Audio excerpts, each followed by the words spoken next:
eto ho, para po tayo may makakwentuhan at matingnan ho natin ano bang kinakaharap ng bansang Pilipinas dito sa supply ng kuryente. Tatagal pa ba itong mga nararanasan natin mga yellow and red alert? Ordinaryo ba ito o sa tingin natin meron ng gustong ilagay ho tayo sa sangkalan ho rito pare-pareho at unti-unti ho tayong tadtarin? Biruin nyo lang. Malamang nakakaranas kayo ng brownout tapos ang bayarin nyo buwan-buwan, tumataas naman tumataas. Alamin nga ho natin ng Chief ng Advocate Officer ng Partners for Affordable Energy o PARE. Wow, si Mr. Nick Satur Jr. Sir Nick, kumusta ka na? Magandang umaga sa iyo. Si Orly Tinida dito sa radyo na TV pa. Good morning, sir. Good morning, Sir Orly. Kumusta ho ba ang obserbasyon ng inyong grupo Partners for Affordable Energy dito sa nararanasan nating mag-iisang buwan na to Yellow alert, red alert, may mga nag-force outage na mga power plant, meron tumatakbo, kulang o derated yung power na pinuproduce nila. Ano bang sitwasyon talaga natin ngayon? Ano ang inyong mga reaksyon sa mga sinasabing dahilan sa ginagawa rin mga pagtukoy ng Department of Energy ito, Sir Nick? Sir Orly, kung titignan po natin, ang problema sa sektor ng enerhiya ay hindi bago. Taon-taon ay nagkakaroon tayo ng yellow at red alert. Yan. Pero ngayon lang itong medyo tumagal, Sir Nick, Yes po, sir. Oo. So, kung makikita natin, ito ay nagpapahiwatig na eksakto lamang ang supply ng kuryente natin. At kapag merong dalawang planta o tatlong planta na nag-offline o unplanned shutdown, agad-agad tayong naapektuhan yung sistema ng enerhiya na nagdudulot ng yellow or red alert. So every year po to, hindi na po siya bago. Okay. Itong mga sitwasyon, sabi mo nga, eksaktong-eksakto lang. Kung sakasakali man nagkakaroon ng problema, sino ba talagang dapat mag-handle nito? Alam natin, may kanya-kanyang obligasyon mula sa power producer, distribution, transmission. Pero pag ito nagkakaroon ng problema at para sila mismo tumugon na hindi maapektuhan ang mga consumer sa ganitong problema, hindi naman natin malaman sino sa kanila dapat natin sisihin, Sir Nick. Opo, Sir Orly. Kung titignan natin, itong problema natin sa kuryente ay napakalawak. So it cannot be delegated to a single institution. The best way to move forward is magkakaroon ng proper collaboration and cooperation among all agencies involved, ERC, DOE, NEA, and GCT, and all the energy family. But ang parang nangyari is mahina tayo sa kolaborasyon.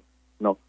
Unang-una, nasan ba ang problema? Ang problema natin is, number one, kulang tayo sa planta. So meron po tayong mga nag-apply at hanggang ngayon po ay nasa ERC. So kailangan bilisan ni ERC ang pag-aproba sa mga nag-apply. Isa yan talaga sa ating nakikitang solusyon. Tama.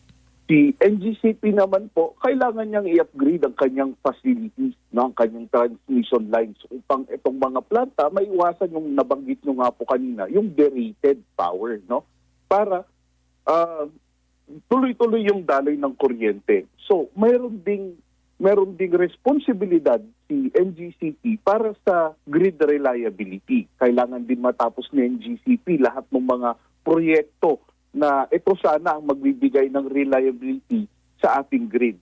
Kailangan din po ni NGCP na mag-contract ng ating reserves, because hanggang sa ngayon wala pa tayong mga firm reserves which is mandated by the grid code. So kailangan din natin si DOE para sa kanilang mga polisiya para mas maging reliable ang ating kuryente. So kung titignan natin, sama-sama talaga lahat, dapat magtulungan.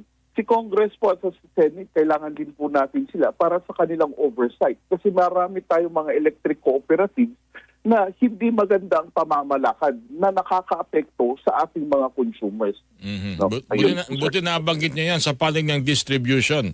Bukod doon sa pag-question kung sila nagbabayad sa nagtatransmit at nagpo-produce ng kuryente, isa sa problema nila ay yung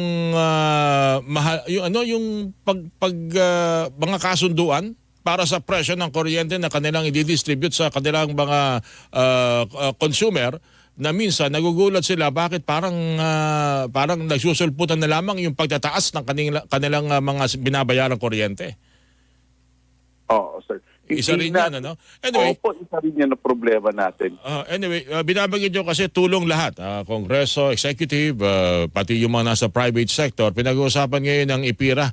Sa tingin mo ba, Nick, mukhang dapat na itong bilisan at huwag nang pabutin pa ng 2025 para naman guminhawa ho tayo na lagi na lamang tayo ng mga problema bon-bon sa ating bayarin na pagkataas-taas. Pero hindi ho tayo satisfied sa serbisyo natin na kukuha sa ating mga sa power distribution and power transmission and power pagpuproduce ng power, Sir Nick.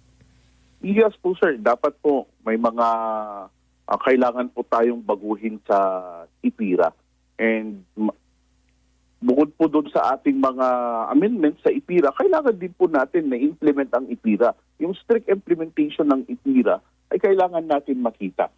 Ang IPIRA po ay nagawa para sana to have fair competition and to lower the prices ng ating electricity. Pero ang nangyayari is parang halos tumataas pa rin ang kuryente since nung nagawa ang IPIRA. No? Gusto natin makita sa IPIRA yung consumer's role in power auctions.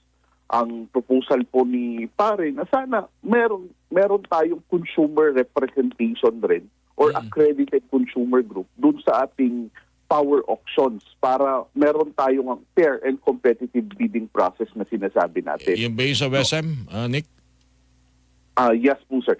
Doon sa ating penalties, kung titignan natin kung merong planta na nag-shutdown, inimbestigahan ni ARC, and then napatunayan na sila ay nagkasala, and then they are being fined by the ERC. Pero saan pumupunta yung fine na nakokolekta sa ating mga planta? Ito ay napupunta po sa Treasury, sinasubmit ni ERC sa Treasury. Ang maganda po sana kung itong mga penalty ay bumalik sa ating mga consumers para magiging consumer refund. No? And then yung ating strict performance na nababanggit mo kanina, no? Bakit ang nangyayari sa ating mga electric cooperatives, yung kanilang performance pababa ng pababa. Merong mga electric cooperatives na 10 years na silang problematic cooperative pero wala pa ring sanction, wala pa ring ginagawa ang NEA para sa kanila. So, kailangan natin ng strict performance improvement program or yung PIP, and then yung kanilang monitoring system ni NEA, siguro kailangan baguhin din. No?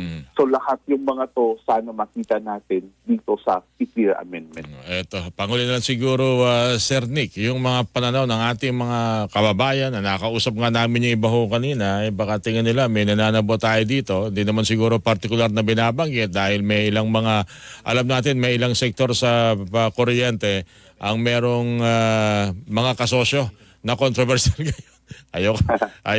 Ayoko man sana patuloy. Pero yun nakikita ng ilan sa mga consumer ng kuryente natin, Nick. Opo sir, kung titignan natin, meron talagang cross-ownership ng ating mga power generation at saka sa ating mga distribution utility. Hindi po natin, alam naman po natin na matagal na yan, na sana nga walang ganyan. Pero andyan na yan. No? Kung titignan natin under the IPIRA rin, sinasabi nila na pwedeng mag-contract hanggang 50% ng supply kung may cross-ownership. No? Ngayon, kung titignan natin, meron nga bang sabwatan? Meron nga bang parang kutsabahan. Monopoly, kutsabahan? No? Ako rin, sir, sinasabi ko, may posibilidad. No? Pero kung titignan kasi natin, hindi natin makita yung paper trail, hindi rin natin makita yung PROHEBA, pero meron po talagang posibilidad na mangyari yan. Ngayon, kung titignan natin ay, bakit nga ba itong mga planta ay nag-shutdown? Hindi po natin may iwasan. Marami po tayong mga planta na masyado nang matanda. No? Pero kung titignan natin, anong nangyari itong isang buwan na to, na dire-diretso ang yellow and red alert. Ano ba ang kasunod palagi niyan taon-taon? Automatic, after ng yellow and red alert is price increase, which nararamdaman na po natin at nakikita natin, no? Dire-diretso ang pag-increase ng preso. So hindi po natin may iwasan na ang ating mga kababayan at mga consumers magalit talaga. Magalit at mag-isip na siguro ito ay isang conspiracy theory na nangyayari nga taon-taon. Sir Nick, maraming salamat sa ulitin. Magkausap ulit tayo. Thank you sa iyo binigay na pagkakataon, sir. Salamat po. Maraming salamat din po, Sir Henry. Good morning. Si Nick Sator Jr., Chief Advocate Officer, Partners for Affordable Energy, o pare ang inyo pong napakinggan mga kapuso.